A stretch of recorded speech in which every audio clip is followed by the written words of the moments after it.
Hello everyone, I am Binil Babu and this is my channel where I talk about different health and safety aspects and studies which can help HSC aspirants grow and be better.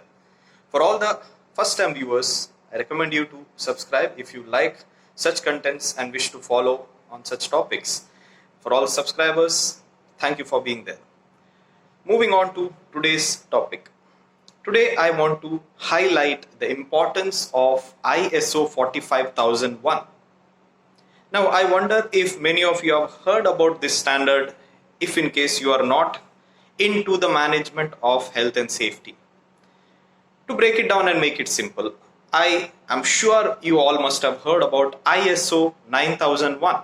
This is a commonly used standard and this is something that you see in most of the companies' boards or their business cards or their websites. They say we are ISO 9001 2015 certified company. Now, why do they do that and why is it beneficial to them? It is because having an international standard for their system, management system, works as an added advantage or works as a USP. It makes them stand out from their competitors. So it shows that they are maintaining some level of quality which is internationally acceptable. So ISO 9001 is a quality management system, QMS. Yet another standard some of you must have heard of is ISO 14001, 14001. Now this is a standard for environmental management system, EMS, that is used by industries and people who are, they can harm the environment in some way or by putting out their wastes. So to make sure that their waste management is in control, their pollution board or the pollution control systems are working good, they employ this system called ISO 14001. Similarly important is ISO 45001. You must have guessed it right. This is the health and safety management system for health, internationally accepted one. It's the ISO standard for health and safety management system. Now when I say this, some of you might have a doubt. You may say, sir, isn't it BS-OSAS 18001? We have studied this system and our company is working under this system. You are right. This was the system until few years back. Now as the name goes, BS, it's a British standard, OHSAS, Occupational Health and Safety Auditing Series 18001. So this was the system followed by the whole world for a long time because there was no ISO standard for health and safety. Now, recent times they have come out with this new standard called as ISO 45001. And this is being implemented in most of the reputed companies. And they have given a time gap of 3 years within which everybody has to migrate from 18001 to 45001. So that should be making the idea clear why this is important to all of us as health and safety professionals. We need to know, understand and work with ISO 45001 because your audits will be based on the system.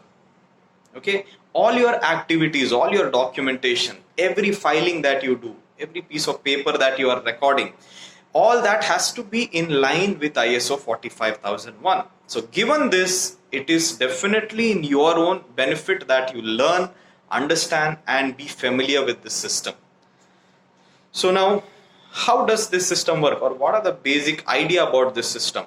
Those of you who have already done a course on any kind of management system, you must be aware of this thing called PDCA cycle, plan, do, check and act. Most of the international systems for any kind of managements, it is based on PDCA cycle. So similarly, even our ISO 45001 is based on PDCA cycle. Additionally, they have added few clauses or few elements which actually makes this standard stand out. Now, for instance, let me just name the clauses for you.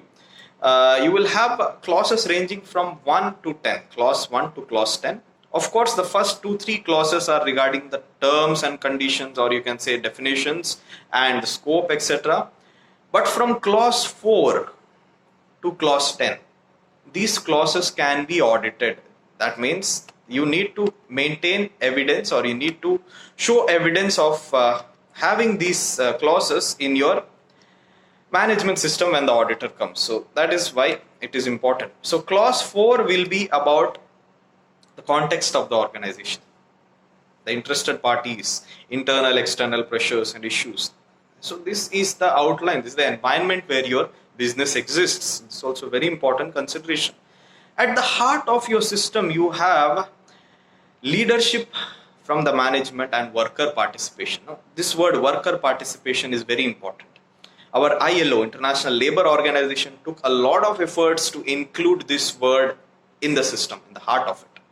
So that is your clause 5.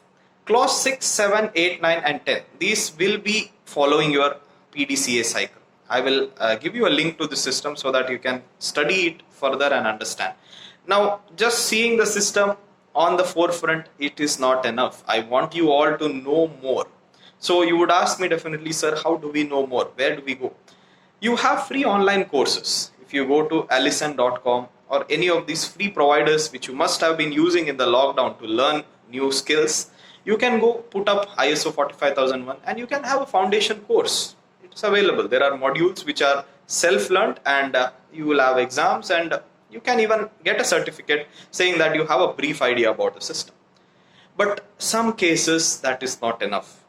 Now this is where the next half of my video will be about. You need to undergo an internal auditor course or a lead auditor course on ISO 45001. Many of the companies require this. You can check out the job portals, LinkedIn or Naukri.com, or anyone that you're following. Most of the vacancies for health and safety field, they will say you need to have knowledge or you need to have a certificate, an internal auditor or a lead auditor on ISO 45001. So how does this part work? Let me just give you a bit of details. This course will enable you to plan, conduct, report and follow up an audit which is based on ISO 45001. So basically you will become an auditor, you will be a certified lead auditor. So that's what the course is enabling you to do. It will be a 5-day course. They will assess you continuously. There's a continuous assessment and one paper which is for 2 hours of 90 marks. You have to score minimum 70%, that is 63 on 90 if you have to pass. The fees range for this course would be somewhere between 20 to 30,000 depending on the course providers. Now you will be getting your books, standards and all the study materials from your course provider. Many people ask me, sir, should I go for an online class or a contact class? Traditionally, we were doing contact classes only for this, but due to the lockdown and this pandemic scenario, everyone has moved into the online portal. So similarly, you have online class and online exam for ISO 45001 from many providers right now. So you can make use of it if in case you can't attend a contact class. As such, both the content of the classrooms are same. Now, what jobs will you get following this certificate? As the name says, it's a lead auditor course. So definitely you are learning to become a lead auditor.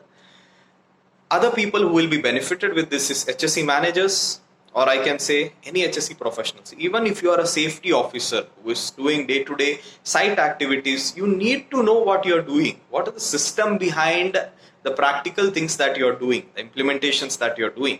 That will put you or make you a better professional. Now, what is the prerequisites of doing this course? Definitely, you need to have a good understanding of the system. You cannot directly walk into this course, lead auditor course, and feel familiar. No. So you have to have a very good knowledge and even preferably working experience of the system.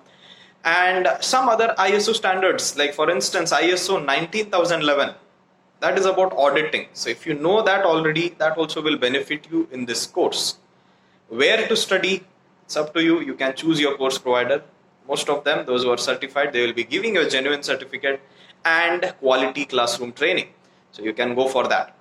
What next? What next after you have finished your course and you have a certificate? You can register with IRCA. IRCA is the professional body which will be controlling all the auditors. So when you join in, you will be called as a provisional auditor. Now to join in using this certificate, it is valid for 3 years, which means if I have done a ISO 45001 lead auditor course today in 2020, by 2023 at least I have to register myself and I have to follow up. If not, then that certificate will not be valid for this particular purpose. Then if you want to progress into a full status or a full lead auditor, you have to provide or you have to work under supervision for few audits. You have to log in few man hours. You have to practically get to know how to prepare the working documents, how to prepare the non-conformity reports, and how to do the opening meeting, closing meeting, and so many details which are there, which is covered inside this course. So for more details, you can log into www.quality.org. That is the website. And definitely, if you want to try something new or if you want to go something beyond, you can register yourself as a CQI practitioner, or you can even go and work or get a membership of Quality Council of India. So these are the career prospects that is there from this course.